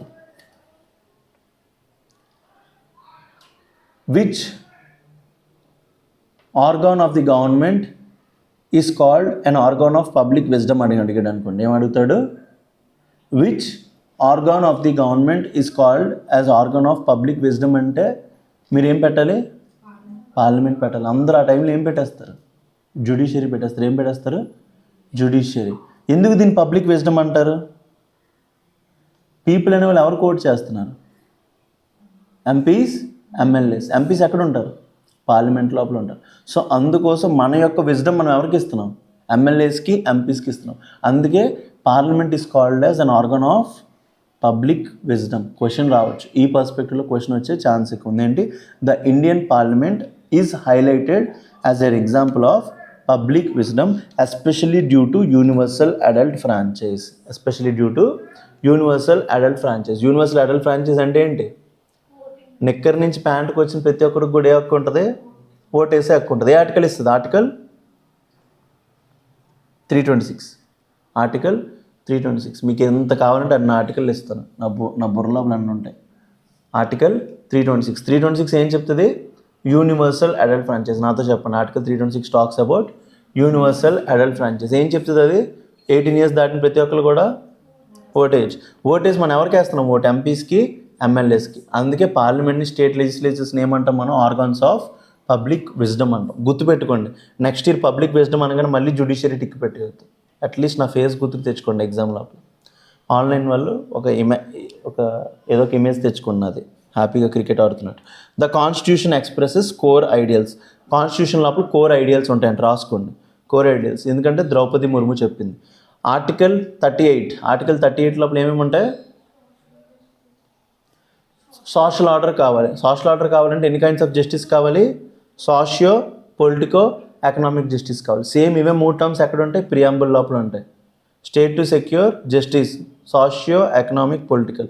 థర్డ్, లిబర్టీ ఎక్కడ ఉంటుంది? ప్రియాంబుల్ లోపల ఉంటుంది. Liberty of thought, expression, belief, faith and worship as well as article 19 లోపల ఉంటుంది. ఈక్వాలిటీ ఎక్కడ ఉంటుంది? Article 14 as well as preamble. Fraternity ఎక్కడ ఉంటుంది? ప్రియాంబుల్ లోపల ఉంటుంది. As well as article 9. Article 9 లోపల ఏముంటుంది? ఇండియా లోపల ఎన్ని సిటిజన్షిప్లు ఉంటాయి? ఒకటే సిటిజన్షిప్ ఉంటుంది. ఇది ఏం ప్రమోట్ చేస్తుంది? సెన్స్ ఆఫ్ బ్రదర్హుడ్ ప్రమోట్ చేస్తుంది. So constitution express core ideas ఏంటండి? Social justice, political justice, economic justice as well as liberty, equality and fraternity. Constitution day event was held. ఈ ఈవెంట్ ఎక్కడ హెల్డ్ చేశారు? Old parliament Bhavan. Old parliament building name పేరు చూడండి, సంవిధాన్ సదన్. ఇప్పుడు old parliament building పేరు ఏం మారిస్తాం మనం? సంవిధాన్ సదన్. సంవిధాన్ సదన్ అంటాం. అప్పుడప్పుడు ఎలాంటి క్వశ్చన్స్ కూడా పడిపోతాయి. ప్రెసిడెంట్ ఒక మాట చెప్పింది. ఏం చెప్పింది? ఎగ్జిక్యూటివ్, లెజిస్లేటివ్ అండ్ జ్యుడిషియరీ వీళ్ళు ముగ్గురు ఏం చేస్తారంటే strength and Indian democracy and provided stability. దీనికి ఒక ఎగ్జాంపుల్ చెప్పింది. నారీ శక్తి వందన్ యాక్ట్ ఎప్పుడు వచ్చింది? ఏ సంవత్సరంలో తీసుకొచ్చి? ఏ కాన్స్టిట్యూషన్ అమెండ్మెంట్? నారీ శక్తి వందన అభియాన్, ఉమెన్ రిజర్వేషన్.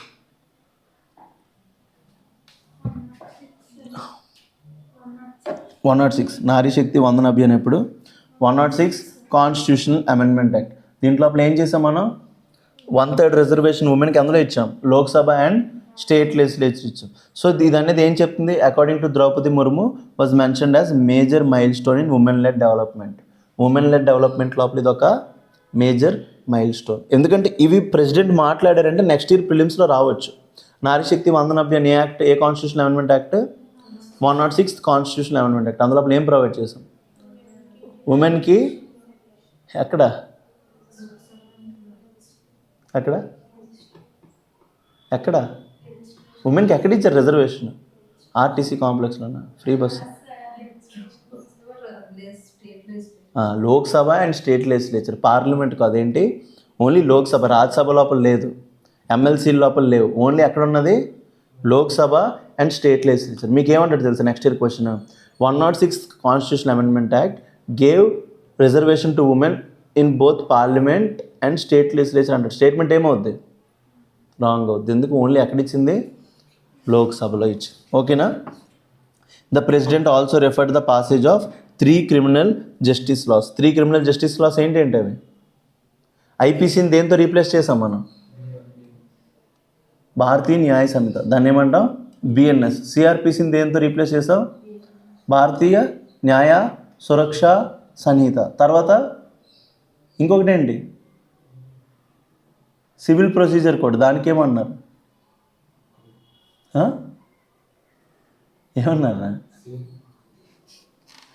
భారతీయ సాక్ష్య అధినియం. సాక్ష్యం, ఎవిడెన్స్ కావాలి కదా.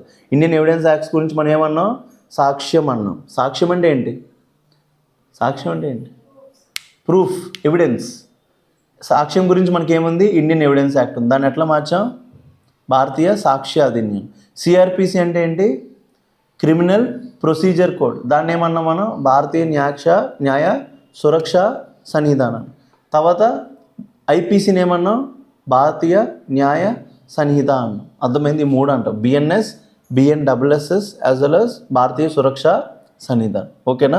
She also expressed that India will become a developed nation by 2047. ఆవిడ ప్రకారం ఇండియా ఎప్పుడు డెవలప్ అవుతారంట, 2047. అంటే ఇప్పుడు మనం డెవలప్డా కాదు. యూపీఎస్సీ ప్రిలిమ్స్ క్వశ్చన్ చూడండి, కాన్స్టిట్యూషన్ డే. కాన్స్టిట్యూషన్ డేకి ఇంకొక పేరు ఇచ్చారు చూడండి, సంవిధాన్ దివస్. రాసుకోండి, మనకి హిందీ రాదు కదా, అదో బాధ మనకి. కాన్స్టిట్యూషన్ డే మనం ఏమంటాం, సంవిధాన్ దివస్ అంటాం. ఎప్పుడు సెలబ్రేట్ చేసుకుంటాం, 26 జనవరి, 26 నవంబర్. 26 జనవరి నేను సెలబ్రేట్ చేసుకుంటాం, republic day. 15th ఆగస్ట్నా, 9th డిసెంబర్నా, 9th December నా బర్త్డే. ఏం లేదు, నాకు ఏం లేదు, ఓకేనా. కాదురా, నా బర్త్డే June 29. ఊరికే అన్నాను, ఏదో మీ మైండ్ ఏదో ఆలోచిస్తుందేమో అని. మీరు నాలంటోళ్ళే కదా. నెక్స్ట్ 4th ఆర్టికల్కి. Very good, very good Mahi, 100 రూపాయలు ఫోన్పే. నెక్స్ట్ 4th ఆర్టికల్కి రండి. దేని గురించి, చీఫ్ జస్టిస్ ఆఫ్ ఇండియా ఎవరు ఇప్పుడు, Surya Kant. Chief justice of India Surya Kant called for uniform national judicial policy. ఏం కావాలంటే అతనికి, యూనిఫామ్ నేషనల్ జ్యుడిషియల్ పాలసీ కావాలంట. రాసుకోండి, ఇది మీరు ఎగ్జామ్ లోపల, మెయిన్స్ లోపల మెన్షన్ చేసుకోవచ్చు. Next 4th article, chief justice of India has called for national judicial policy అని రాసుకోండి, uniform national judicial policy.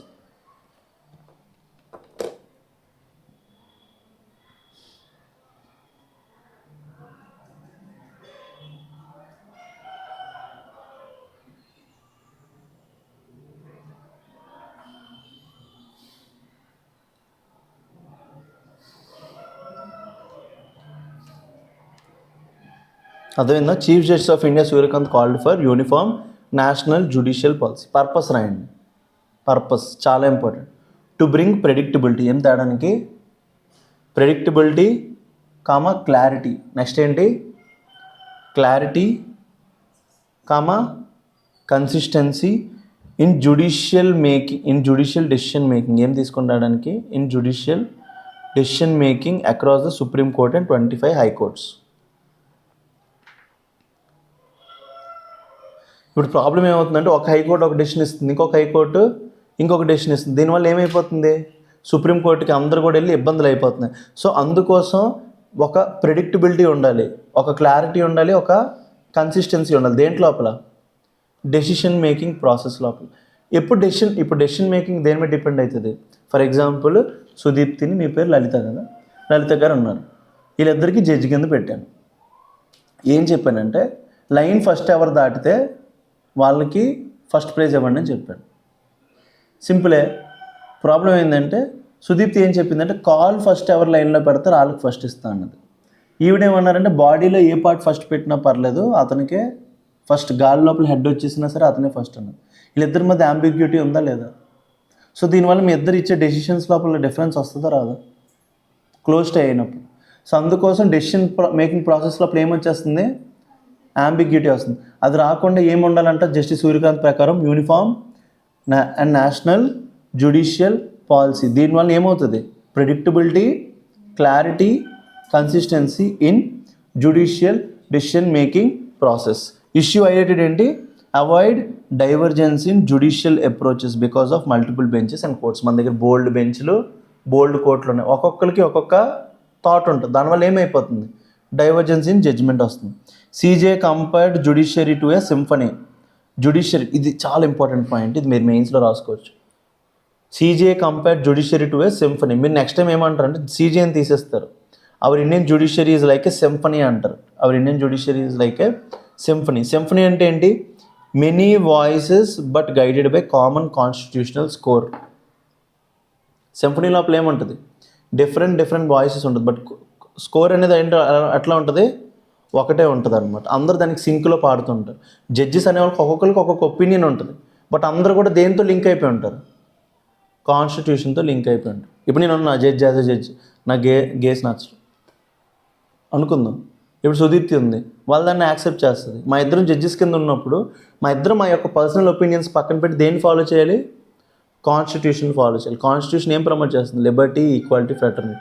Liberty ప్రకారం వాళ్ళకి నచ్చిన పార్ట్నర్ని వాళ్ళకి ఎంచుకునే రైట్ ఉంది. సో అందుకోసం మా ఇద్దరం కూడా ఏం చేయాలి? మా యొక్క పర్సనల్ ఒపీనియన్స్ని పక్కన పెట్టి ముందుకు తీసుకుని రావాలి. అందుకే ఏమంటున్నాడు? CJI compare judiciary to a symphony, many voices but guided by common constitutional score. ఇక్కడ రాగం ఎవరు ఇస్తున్నారు? కాన్స్టిట్యూషన్ ఇస్తుంది. ఈ రాగంతో అందరూ ఏమై ఉండాలి? సింక్ అయి ఉండాలన్నమాట. He noted a disquieting gap. దేనివల్ల? Between constitutional vision of justice and actual experience of people, especially marginalise facing high cost, language barriers and distance. మెయిన్గా పూర్ పీపుల్ ఇప్పుడు జుడిషియరీ దగ్గరికి వెళ్ళగలుగుతున్నారా? లేదు. మెయిన్గా దేనివల్ల? కాస్ట్ ఎక్కువడం వల్ల, వాళ్ళ లాంగ్వేజెస్ లోపల జస్టిస్ రావట్లేదు, డిస్టెన్స్. ఇప్పుడు సుప్రీంకోర్టుకి వెళ్ళాలి విజయనగరం నుంచి అంటే నాకు ఎంత అవుద్ది? జస్ట్ వెళ్ళి రావడానికి నాకు 10,000 అవుతుంది. సో ఇతనే చెప్తున్నారు అనమాట, access to justice must improve by strengthening judicial infrastructure. And last, CJI emphasised mediation. ఏమన్నారు? మీడియేషన్. ప్రతిదానికి పెద్ద కోర్ట్ ప్రాసెస్ల కన్నా మనం ఏం ఎంకరేజ్ చేయాలి? మీడియేషన్. మీడియేషన్ అంటే ఏంటి? Arbitration, conciliation and mediation. నాతో పాటు చెప్పండి. Arbitration, conciliation and mediation. ఇది మనం ఇండియన్ పాలిటీ లోపల ఇన్డెప్త్గా క్లాసెస్ చెప్పుకుంటాం. ఇవేమీ లేవు. మనం ప్రతిసారి కోర్టుకి వెళ్ళి కొట్టుకునే అవసరం లేదు. ఇప్పుడు వైఫ్కి హస్బెండ్కి గొడవ అయింది, వాళ్ళిద్దరు డివోర్స్ తీసుకుందాం అనుకుంటున్నారు. గొడవ దేనికోసం అయింది? హస్బెండ్ బిర్యానీ తెమ్మంటే నూడిల్స్ తెచ్చినందుకు గొడవ అయింది, వైఫ్ డివోర్స్ అంటుంది. జ్యుడిషియల్లో జడ్జిస్ తెలుసు ఈ వైఫ్స్ హస్బెండ్స్ కొట్టుకుంటారు, but end of the day ఏంటి? కలిసిపోతారు. 4 రోజులు అయిపోయింది, అంతే కదా. అది అక్కడికి చిన్న గొడవ కోసం విడిపోవడానికి ట్రై చేస్తానంటే లేదు కదా. కోర్ట్స్ ఏం చేస్తాయంటే వీళ్ళిద్దరు కోర్టు దగ్గరికి వెళ్తే అదొక పెద్ద ప్రాసెస్ కాబట్టి కోర్టు లోపల మీడియేషన్ సెల్స్ ఉంటాయి. ఏముంటే కోర్టు లోపల మీడియేషన్ సెల్స్. అందులో ఫస్ట్ చెప్తారు, అమ్మ మీరు వెళ్ళండి, నీకేం ప్రాబ్లమో చెప్పు సార్, మా ఆయన గొరక పెడతారు సార్, ఇవన్నీ నీ ప్రాబ్లమ్స్ చెప్పు, మా ఆవిడ ఉప్పు ఎక్కువ వేస్తుంది, కారం ఎక్కువ వేస్తుంది, అన్నీ చెప్పు. వాటికి రీజనబుల్ సొల్యూషన్ వాళ్ళు చెప్తారు. మీలో మీరు మాట్లాడుకుంటే అప్పుడు సాల్వ్ అయిపోతుంది. నా దగ్గర రండి అంటుంది కోర్టు. అట్లనే బిజినెస్ పెట్టాం, బిజినెస్ ఇద్దరం కలిపి పెట్టాం, ఫెయిల్ అయిపోయింది. అప్పుడు ఏంటి? మధ్యలో వెళ్ళి కోర్టులో కొట్టుకోవడం కంటే ఎక్కడ కూర్చొని మాట్లాడుకోవడం మంచిది. ఎక్కడో కాఫీ షాప్లోనే ఎక్కడో కూర్చొని మాట్లాడుకుంటే ఏమొస్తుంది? మనకి సొల్యూషన్ వస్తుంది. దాన్ని ఏమంటాం మనం? Arbitration, mediation, conciliation. దీన్ని ఏమంటామంటే ఆల్టర్నేట్ డిస్ప్యూట్ రెజల్యూషన్ అంటాం. దీన్ని ఏమంటాం మనం? Alternate dispute resolution. వాటిని ఏం చేయాలి? ప్రమోట్ చేయాలి, ఆపియాలి? ప్రమోట్ చేయాలి. CJI emphasizes mediation as a cost effective, participatory, human and important method of modern dispute resolution. Modern లెవెల్లో డిస్ప్యూట్స్ అనేవి ఎట్లా తేల్చుకోవాలి?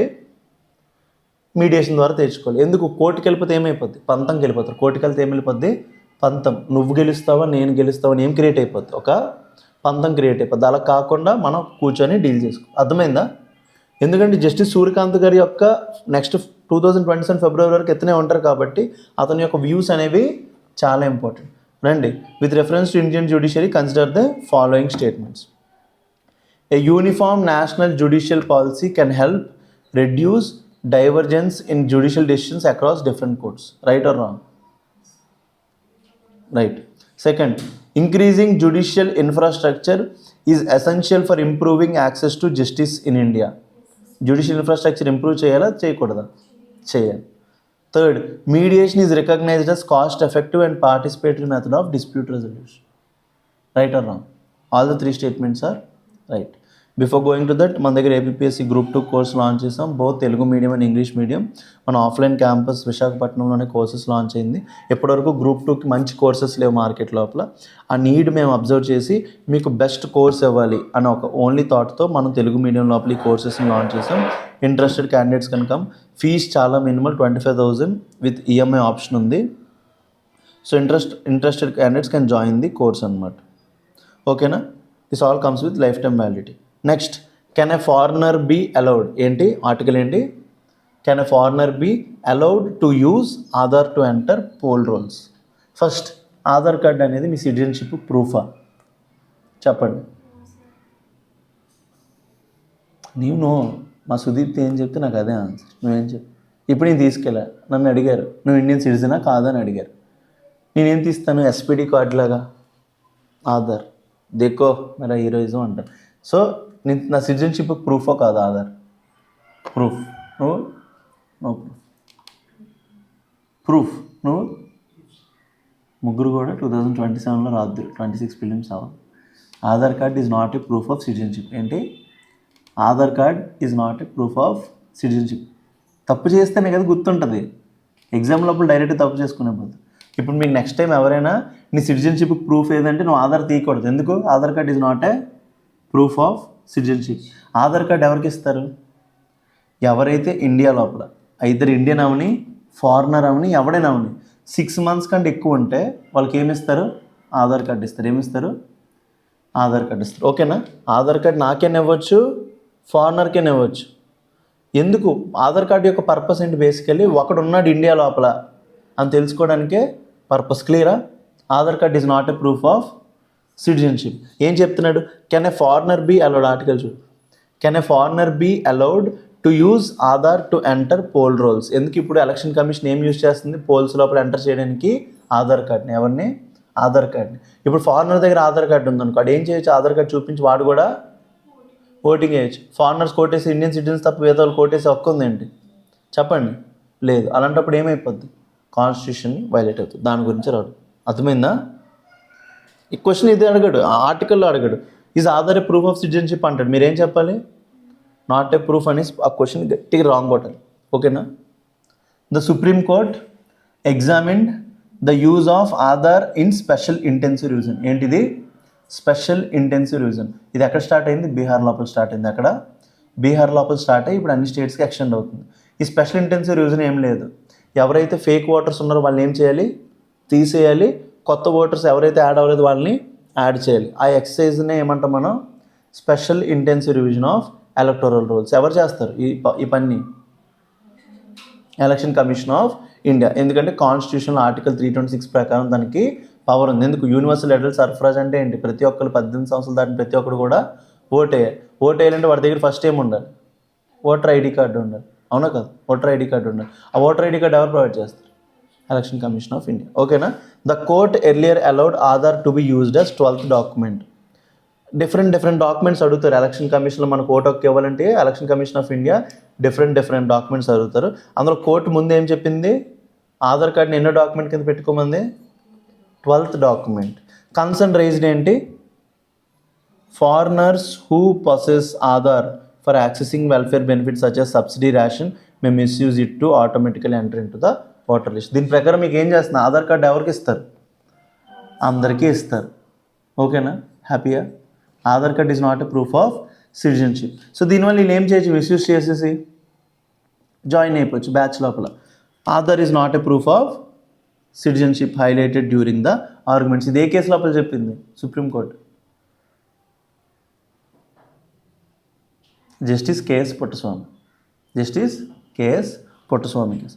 ఎలక్షన్ కమిషన్స్ అథారిటీ ఏంటి? To examine, verify documents traces to ఇక్కడ 2 యాక్ట్స్ గురించి మాట్లాడుతున్నాడు. ఒకటేంటి? Section 21 of representation of people act. First act పేరు ఏంటి? Section 21 of representation of people act. ఇది దేని గురించి మాట్లాడుతుంది? ఎలక్టోరల్ రోల్స్ యొక్క రివిజన్. ఇది చాలా అంటే చాలా ఇంపార్టెంట్. ఈ సెక్షన్ 21 రాసుకోండి. ఎందుకంటే ఇప్పుడు స్పెషల్ ఇంటెన్సివ్ రివిజన్ అవుతుంది కాబట్టి ఏ యాక్ట్ ద్వారా పవర్ వస్తుందంటే మీరు ఏం చెప్పాలి? Section 21 of representation of peoples act 1950. వాడు 51 అంటే దొరికిపోతారు. మనం పాలిటీ క్లాస్లో ప్రతిదీ కూడా డీల్ చేద్దాం. ఇవన్నీ కూడా ఇది జస్ట్ కరెంట్ అఫైర్స్ కాబట్టి ఎక్కడి వరకు. Section 21 of representation of people act ఏ ఇయర్? 1950. దాని ప్రకారం ఎవరికి పవర్ ఉంది? Election commission of India to revise electoral rolls. చాలా బాగా అడుగుతారు ఈ క్వశ్చన్. ఈ స్టేట్మెంట్ రావచ్చు నెక్స్ట్ ఇయర్ ప్రిలిమ్స్లో. వస్తే నాకేమి ఇస్తారు? పార్టీ ఇస్తారా? ఓ కదా. నేను 20 years ఏంటి నీకు? ఎందుకు? 26 ఇవ్వండి. అవునా? ఏ ఏమన్నా మొక్కున్న డిగ్రీ అవ్వలేదు. నిబ్బి అను 20 years మీకు.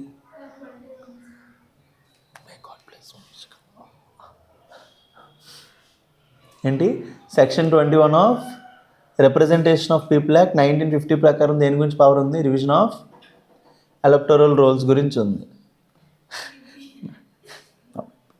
Next article 326. ఆర్టికల్ 326 దేని గురించి మాట్లాడుతుంది? Constitution election based on adult suffrage, universal adult suffrage. ఈ రెండు ప్రకారం కాన్స్టిట్యూషన్ ఎలక్షన్ కమిషన్ ఆఫ్ ఇండియాకి పవర్ ఏముంది? ఎలక్షన్ రోల్స్ని రివైజ్ చేసే పవర్ ఉంది. క్లియరా? Right. Petitioners argue that, petitioners ఏం ఆర్గ్యూ చేస్తారు? Special intensive revision process is hasty and unreasonable, possibly excluding genuine voters. ఈ స్పెషల్ ఇంటెన్సివ్ రివిజన్ ద్వారా మనం ఏం చేస్తున్నాం? జెన్యూన్ ఓటర్స్ని బయటికి పెట్టేస్తున్నాం. Supreme court noted election commission as a residual jurisdiction to check the credibility of entries. Election commission of ఇండియాకి final power ఉంటుంది దేని చెక్ చేయడానికి? ఎవరైతే ఓటర్ లిస్ట్ లోపల వచ్చారో వాళ్ళకి నిజంగా వాడు ఓటరా కాదని చెక్ చేసుకోవడానికి. The court question weather SIR can be completed with in a specified short time line. Election commission of ఇండియాకి అడిగింది, నువ్వు తక్కువ టైం లోపల చేయగలవా లేదని అడిగింది. సో దీన్ని బట్టి కీ టేక్ అవేస్ ఏంటి? ఆర్టికల్ లోపల ఎవరికి పవర్ ఉంది? ఎలక్టోరల్ రోల్స్ని రివైజ్ చేసే power election commission of India. దేని ప్రకారం? Section 21 of representation of peoples act 1950 as well as universal adult suffrage. Article 326. అడుగుతాడు questions. Is Aadhaar a proof of citizenship? It's not a proof of citizenship, that's it's an identity. మీరు నిజంగా Zambia మనిషి అని తెలుసుకోవడానికి ఏమిస్తారు? మీకు ఆధార్ ఇస్తారు. ఎందుకు? జాంబీస్కి ఏమి ఉండవు, నాకు తెలియదు. Prelims. Under which provisions does the election commission derive authority to examine and verify documents during revision of electoral rolls? ఏ ప్రొవిజన్ ప్రకారం ఎలక్షన్ కమిషన్ ఆఫ్ ఇండియాకి అథారిటీ ఉంటుంది? చెప్పండి. 324, 326, 325, 330. ఈ మూడింటిలో లేదు. 326 ఒకటే ఆన్సర్. పక్కన సెక్షన్ 21 మీకు ఫ్రీ ముఫ్త్గా కానా. ఓకేనా? ఆన్సర్ ఏమవుతుంది? బి. నెక్స్ట్ సేమ్ ఇందాక చెప్పినట్టు టీజీపీఎస్సీ గ్రూప్ 2 కూడా కోర్సెస్ లాంచ్ చేసాం. Interested candidates can join. You can contact this number 7893899553. Next ఆజావ్. Last article for today. Siddhu ఏంటి క్యా హో గయా? హెడేక్ ఉందా? జన్మం ఇవ్వాలా? చెప్పు సిద్ధు. ఓకే రండి. 3.5 బిలియన్ ఓల్డ్ క్రియేటర్ పేరేంటి? 3.5 billion old crater on the Mars to be christened after geologist M S Krishnan. పేరేంటి? ఎంఎస్ కృష్ణన్. ఇతను ఎవరో తెలుసా? మా మాయ. ఎంఎస్ కృష్ణన్ అనే పేరు మీద ఏం చేయబోతున్నాం మనం? మార్స్ మీద ఉన్న ఒక క్రియేటర్ని నేమ్ చేయబోతున్నాం. క్లియరా? రండి. నేను అలాగే గుర్తుపెట్టుకుంటాను, నాకు ఇలాంటి పేర్లు గుర్తుండవు. నేనేం చెప్తాను? ఏదో ఫ్యామిలీలో ఎవరో ఒకరి పేరుతో లింక్ చేసుకుంటాను. ఓకేనా? కాంటెక్స్ట్ ఏంటి చూసుకోండి, చాలా important. 3.5 billion year old. 1 billion లోపల ఎన్ని సున్నాలు ఉంటాయి? చూడదు, ఇప్పుడు నా వైపు చూడదు. 1 బిలియన్ లోపల ఎన్ని సున్నాలు ఉంటాయి? 7 1 బిలియన్లో ఉంటాయి. 1 మిలియన్లో 7 ఉంటాయి. చెప్పండి, నెంబర్ నచ్చింది చెప్పిండి. ఏముందా? ల్యాక్లు ఎన్ని ఉంటాయి? 10 lakhలో చెప్పండి. 6 crore 7. 10 crores 100 crores 1 billion అంటే 100 crores. ఓకేనా? 9 zeros. మిలియన్ అంటే 1 billion ఎన్ని సున్నాలు ఉంటాయి? 9. ఎన్ని బిలియన్ ఇయర్స్ క్రితం ఫామ్ అయింది ఇది? 3.5 బిలియన్ ఇయర్స్. అమ్మ, నేను ఎన్నిసార్లు పుట్టి చచ్చి ఉంటాను ఈ గ్యాప్లో. A 3.5 billion year old crater on Mars has been officially named. పేరేంటి? కృష్ణన్ క్రాటర్. అక్కడ దాని పేరేం పెట్టారు వీళ్ళు? కృష్ణన్ క్రాటర్. క్రాటర్ అంటే ఏం లేదు, ఒక పెద్ద హోల్లా క్రియేట్ అవుతుంది అనమాట. ఆస్ట్రాయిడ్ గుద్దడం వల్ల ఒక పెద్ద హోల్లా క్రియేట్ అవుతుంది. దాన్ని ఏమంటాం మనం? క్రాటర్ అంటాం అనమాట. ఎవరిచ్చేది ఇది? ఎవరిచ్చారు? International astronomical union. మీరు అందరూ నాగ చైతన్యది ఇంకా పూజ హెగ్దేతో సినిమా ఉంటుంది, పేరేంటి? ఒక లైలా కోసం చూసారా? చూసావా? మూన్ ఒక స్టార్కి తన పేరు పెడతాడు, హీరోయిన్ పేరు.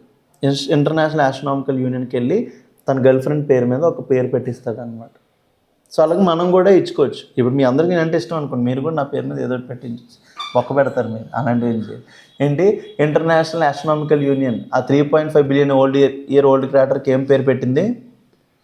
కృష్ణన్ క్రాటర్ అని పెట్టింది అనమాట. Name doctor MS Krishnan. పేరేంటి అతనిది? MS Krishnan. Pioneering Indian geologist. అతను ఏంటి? ఒక Indian geologist and first Indian director of geological survey of India. ఇలాంటి క్వశ్చన్స్ ఎక్కడ పడతాయి తెలుసా? CGL ఎగ్జామ్ లోపల పడతాయి. Who is the first Indian director of geological survey of India అంటే ఎవరు? ఎంఎస్ కృష్ణన్. మీరు అడుగుతారు ఎందుకు ఇలాంటి క్వశ్చన్ అడిగాడు అనుకుంటారు. ఎందుకు? రీసెంట్గా 3.5 billion year old crater of the మార్స్కి మనం ఏం పేరు పెట్టాం? ఎంఎస్ కృష్ణన్ గారి పేరు పెట్టాం కాబట్టి అది మళ్ళీ ఒకసారి రీసర్వేస్ అయింది. రాసుకోండి. ఎంఎస్ కృష్ణన్ అతను ఏంటి? First Indian director of geological survey of India. మీతో ఇప్పుడు నేను కూడా ఎవరో తెలుసుకున్నా, నాకు కూడా ముందు ఎప్పుడు తెలియదు ఇది.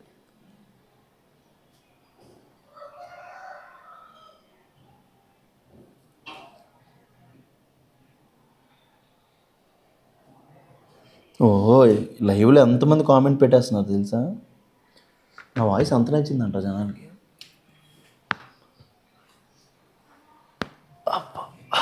ఏంటి? Named after MS Krishnan, pioneering Indian geologist and first Indian director of geological survey of India. First Indian director of geological survey of India ఎవరు? ఎంఎస్ కృష్ణన్. ఇప్పుడు మీరు గూగుల్ ఓపెన్ చేసి geological survey of India headquarters ఎక్కడో చూడాలి. Geological survey of India headquarters ఎక్కడో చూడాలి. కోల్కతా ఎక్కడ చూడండి ఒకసారి, నాకు కూడా కరెక్ట్ గుర్తుకు. కోల్కతానా? Geological survey of India. Geo అంటే ఏంటి? ఎర్త్ రిలేటెడ్ మొత్తం ఈ ఫినామినన్ మొత్తం చదివేది ఎవరు? జియోలాజికల్ సర్వే ఆఫ్ ఇండియా అనమాట. ఓకేనా? ఇండియా లోపల ఉండే మొత్తం ఈ జియోలాజీ ఉంటుంది కదా, ఎర్త్ గురించి మొత్తం తెలుసుకునేది వీళ్ళే. దీనికి ఫస్ట్ డైరెక్టర్ ఎవరు? Indian director MS Krishnan. ఇతను ఏంటి? ఒక కేరళ బేస్డ్ రీసెర్చర్. అతను ఎవరు? అతను కేరళ బేస్డ్ రీసెర్చర్ అనమాట. Indian astronomical union also approved Kerala place names for near by Martian land forms. Only అతని పేరే కాదు, మార్షియన్ అంటే ఏంటి? మార్స్ మీద ఉన్న ల్యాండ్ ఫామ్స్కి డిఫరెంట్ పేర్లు ఒప్పుకుంది. ఏంటి? వలైమల అంట, వలైమల, తుంబా, బెకాల్, వర్కాల, పెరియార్. ఇవన్నీ మీరు ఏమనుకుంటారు? కేరళలో లొకేషన్ అనుకుంటారు. బట్ ఇవన్నీ దేనికి పెట్టారు ఇప్పుడు పేర్లు? మార్స్ మీద ఉన్న ల్యాండ్ ఫామ్స్కి. తుంబా దేనికి ఫేమస్? తుంబా దేనికి ఫేమస్? కడుపు కాదు, తుంబా దేనికి ఫేమస్? రా బాబు, తుంబా రాకెట్స్, మెయిన్గా రోహిణి సౌండింగ్ రాకెట్స్ ఎక్కడి నుంచి లాంచ్ చేస్తాం? తుంబా నుంచి. సైన్స్ అండ్ టెక్నాలజీలు అన్నీ మీకు చెప్తాను, ఓకేనా? ఏంటంటే వలైమల, తుంబా, బేకాల్, వర్కాల, పెరియార్ అండ్ పేర్లు మిగతా పేర్లు దేనికి పెట్టారు? నియర్ బై మార్షియన్ ల్యాండ్ ఫామ్స్కి పెట్టారు. అండ్ కృష్ణన్ పాలస్ అని పెట్టారు. ఏంటి? Krishnan Palus, plain inside the crater పేరు ఏం పెట్టారు? కృష్ణన్. అందులోపల ఉండే ప్లెయిన్కి ఏం పెట్టారు పేరు? Krishnan Palus. Periyar Vallis, channel cutting across the crater. ఇంకెక్కువ డెప్త్ చదివితే మైండ్ పనిచేయదు. Names proposed by researchers from ఎక్కడి నుంచి? Indian institute of space science and technology, government college Kasaragod. Findings published in meteorites and planetary scientist అనమాట. ఓకేనా? ఏం లేదు, మార్స్ మీద ఉన్న క్రాటర్కి 3.5 బిలియన్ ఓల్డ్ క్రాటర్కి ఏమని పేరు పెట్టారు? ఎంఎస్ కృష్ణన్. అతని యొక్క సిగ్నిఫికెన్స్ ఏంటి? Is the first Indian director of geological survey of India. With reference to planetary nomenclature consider the following statements. First statement అయిపోయింది బిట్. మరి international astronomical union is the authority responsible for naming land forms on the planets and moons. అవునా కాదా? చెప్పా కదా, ఒక లైలా కోసం గుర్తించుకోండి. Cinema చూసి ఉండేవాళ్ళు, బాగుంటుంది సినిమా. ఏంటి? ఇంటర్నేషనల్ ఆస్ట్రానామికల్ యూనియన్ అనేది పేర్లెస్. Second, the recently named Krishnan crater on Mars honours an Indian journalist who served as the director of geological survey of India. అతను హానర్ చేయడానికే కదా. Third, Periyar Vallis is valley feature associated with Krishnan crater on Mars. So all the statements are right. ఇవాళ analysis ఎప్పటితో సమాప్తమైంది. శ్రోతలకు మళ్ళీ రేపు కలుద్దామని చెప్పబడడం జరుగుతుంది. డౌట్స్ ఏమైనా ఉన్నాయా?